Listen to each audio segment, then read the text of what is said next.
법원이 지난해 수능 세계지리 8번 문항에 오류가 있다며 수능 등급 취소 판결을 내렸지만 피해를 본 수험생들이 구제를 받기는 쉽지 않아 보입니다. 피해 수험생들은 특별법을 제정해서라도 구제해달라고 요구하고 있지만 교육당국은 대법원에 상고한다는 방침에 변함이 없습니다. 박영진 기자입니다.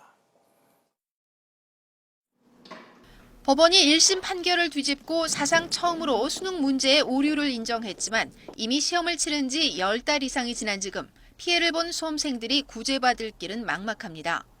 게다가 평가원이 대법원에 상고한다는 방침이어서 최종 판결 확정까지 몇 개월이 걸릴지 몇 년이 걸릴지 모르는 상황입니다. 이렇게 되면 피해 학생들은 대부분 대학에 다니거나 이미 졸업을 하게 됩니다. 최종적으로 대법원이 수능 등급 취소 판결을 낸다 해도 효력은 소송을 진행한 22명에게만 해당됩니다. 8번 문제를 틀린 나머지 18,000여 명은 등급 취소 소송을 추가로 낼 수 없습니다. 불합격 처분을 받은 때로부터 90일 이내에 불합격 처분 취소 소송을 제기를 해야 됩니다. 하지만 이미 1년 가까이 지난 이 시점에서는 이른바 소를 제기할 수 있는 제척 기간이 경과됐기 때문에 결국 대부분의 수험생이 불합격을 뒤집기보다 민사상 손해배상을 요구하는 쪽을 택할 가능성이 커 보입니다.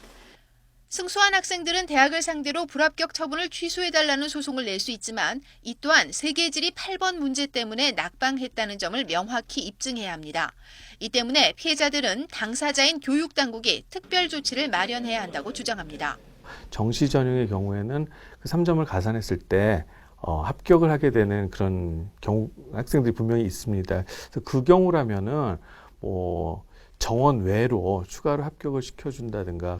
교총과 전교조를 비롯한 교원단체들도 일제히 교육당국이 책임을 인정하고 사태 수습에 적극 나서라고 촉구해 수능 오류에 따른 논란은 계속될 것으로 보입니다. YTN 박영진입니다.